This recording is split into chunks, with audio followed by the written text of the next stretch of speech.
নমস্কার বন্ধুরা, সকলকে আমার চ্যানেলে স্বাগত। রাজ্যের সমস্ত ধরনের সরকারি কর্মচারী এবং সমস্ত ধরনের পেনশনার এবং ফ্যামিলি পেনশনারদের 25% ডিয়ারনেস অ্যালাউন্সের এরিয়ার পেমেন্ট নিয়ে এই মুহূর্তে একটি অত্যন্ত ভালো এবং দুর্দান্ত সুখবর সামনে এসেছে। কি সেই সুখবরে কি কি বলা হয়েছে আজকের ভিডিওতে বিস্তারিতভাবে আলোচনা করব। ভিডিওটি ডিএ এরিয়ার সংক্রান্ত অত্যন্ত গুরুত্বপূর্ণ, তাই প্রথম থেকে শেষ পর্যন্ত অবশ্যই ধৈর্য সহকারে দেখবেন এবং ভালো লেগে থাকলে অবশ্যই একটি লাইক করবেন এবং সকলের সঙ্গে শেয়ার করবেন। আর সেই সাথে এই চ্যানেলে যদি প্রথমবার হয়ে থাকেন এই রকমের ইনফরমেটিভ ভিডিও আরো দেখার জন্য যারা এখনো পর্যন্ত চ্যানেলটিকে সাবস্ক্রাইব করেননি তারা অবশ্যই চ্যানেলটিকে সাবস্ক্রাইব করে নিতে ভুলবেন না। তাহলে চলুন আমরা বিস্তারিত জেনে নিই। দেখুন, এটি একটি নামী সংবাদপত্রের প্রতিবেদনের অংশ। এখানে হেডলাইন্স দেওয়া হয়েছে, কতজন ডিএ প্রাপক রয়েছেন সব দপ্তরের কাছে জানতে চাইল নবান্ন, সুপ্রিম কোর্টের নির্দেশ কার্যকর করতে উদ্যোগ। এটা একটা অত্যন্ত নামী সংবাদপত্রের প্রতিবেদন। এখানে দেখুন কি বলা হয়েছে, সব দপ্তরকে পৃথকভাবে ডিএ প্রাপকদের সংখ্যা জানাতে বলা হয়েছে।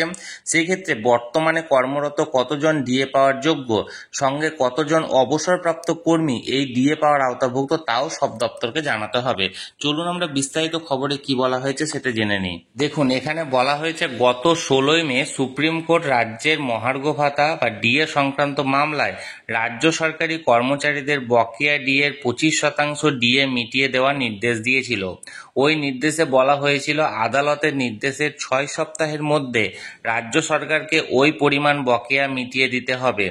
সম্প্রতি রাজ্যের অর্থ দপ্তর জানতে চেয়েছে রাজ্যের সমস্ত দপ্তরে কতজন মহার্ঘ ভাতা প্রাপক রয়েছেন। যে পদক্ষেপ থেকে মনে করা হচ্ছে যে মোট বকেয়ার 25% মিটিয়ে দেওয়ার প্রস্তুতি নিতে শুরু করেছে নবান্ন। দেখুন, বর্তমানে রাজ্য সরকারের বিভিন্ন দপ্তরে কর্মরত কর্মচারীর সংখ্যা 2.5 লক্ষের কিছু বেশি। এছাড়াও রাজ্যে স্কুল শিক্ষকের সংখ্যা প্রায় 3,80,000। বিভিন্ন পঞ্চায়েত, পুরসভা, পুর নিগম সহ সরকার পোষিত স্বশাসিত সংস্থায় কর্মরত কর্মচারীর সংখ্যা প্রায় 1 লক্ষ।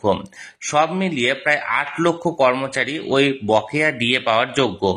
অবসরপ্রাপ্ত সরকারি কর্মচারীরাও ডিএ প্রাপকদের তালিকায় রয়েছেন।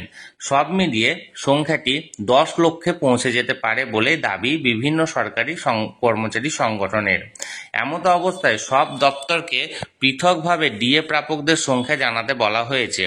সেক্ষেত্রে বর্তমানে কর্মরত কতজন ডিএ পাওয়ার যোগ্য সেটা তো বটে, তার পাশাপাশি কতজন অবসরপ্রাপ্ত কর্মী ওই ডিএ পাওয়ার আওতাভুক্ত তাও সমস্ত সরকারি দপ্তরকে জানাতে হবে। কারণ বুদ্ধদেব ভট্টাচার্য মুখ্যমন্ত্রী থাকাকালীন 2009 সালের পঞ্চম বেতন কমিশনের অধীনে জারি হওয়া রোপার মেয়াদ শেষ হয়েছে 2019 সালে। তাই 2019 সালের পরে পশ্চিমবঙ্গে সরকারি চাকরিপ্রাপ্ত কোনো সরকারি কর্মচারী এই 25% ডিএ পাবেন না। যারা 2009 সাল থেকে বা তার আগে থেকে সরকারি চাকরিতে কর্মরত রয়েছেন বা কর্মরত ছিলেন তারাই শুধু এই 10 বছরের সময়কালের বকেয়া থাকা ডিএ সুবিধা পাবেন। তার সঙ্গে 2009 সালের পরে 10 বছর নিযুক্ত সরকারি কর্মচারীরাও নিজেদের সময়কালের ভিত্তিতে এই ডিএ সুবিধা পাবেন। 2016 সালের এসএসসি প্যানেলের যে সমস্ত শিক্ষক চাকরি পেয়েছিলেন সম্প্রতি তারা সুপ্রিম কোর্টের নির্দেশে চাকরিহারা হয়েছেন। চাকরিহারা শিক্ষকেরা এই ডিএ পাবেন না বলেই নবান্ন সূত্রের খবর। এবার দেখুন, সিপিএম সমর্থিত সরকারি কর্মচারী সংগঠন কোঅর্ডিনেশন কমিটির তরফে মুখ্যমন্ত্রী মমতা বন্দ্যোপাধ্যায়কে দ্রুত বকেয়া ডিএর 25% দেওয়ার দাবিতে চিঠি দেওয়া হচ্ছে। কোঅর্ডিনেশন কমিটির নেতা বিশ্বজিৎ দত্ত চৌধুরী বলেন, বর্তমান রাজ্য সরকার সরকারি কর্মচারীদের প্রাপ্য ডিএ থেকে বঞ্চিত রেখেছে দীর্ঘদিন। তাই আমরা বাধ্য হয়ে আদালতের দ্বারস্থ হয়ে নিজেদের দাবি আদায়ের জন্য লড়াই করেছি। সুপ্রিম কোর্টের নির্দেশে মোট বকেয়া ডিএর 25% দেওয়ার কথা বলা হয়েছে। সেই নির্দেশের পর থেকে সরকার এখনো কোনো পদক্ষেপ করেনি। এখন রাজ্য সরকার কোথায় কি খোঁজখবর নিচ্ছে তা আমরা জানি না। আমরা আমাদের অধিকার পাওয়ার দাবিতে আবার মুখ্যমন্ত্রীকে চিঠি দিচ্ছি। তাহলে বন্ধুরা, এই 25% ডিয়ারনেস অ্যালাউন্স পাওয়া নিয়ে একটি নামী সংবাদপত্রের প্রতিবেদনে এমনটাই দাবি করা হয়েছে যে নবান্ন থেকে পদক্ষেপ গ্রহণ করা হচ্ছে এই ডিএ প্রদান বা ডিএ পেমেন্ট করা নিয়ে। এই নিয়ে যে খবরটি বেরিয়েছিল সেটি সরাসরি আমি আপনাদের সঙ্গে শেয়ার করলাম। আপনাদের যদি কিছু বলার থাকে অবশ্যই কমেন্ট কমেন্ট করে জানান। আর ভিডিওটি ভালো লেগে থাকলে অবশ্যই একটি লাইক করুন এবং সকলের সঙ্গে শেয়ার করুন। আর সেই সাথে চ্যানেলে যদি প্রথমবার হয়ে থাকেন এই রকমের ইনফরমেটিভ ভিডিও আরও দেখার জন্য যারা এখনও পর্যন্ত চ্যানেলটিকে সাবস্ক্রাইব করেননি তারা অবশ্যই চ্যানেলটিকে সাবস্ক্রাইব করে রাখুন। ধন্যবাদ, দেখা হচ্ছে পরের ভিডিওতে।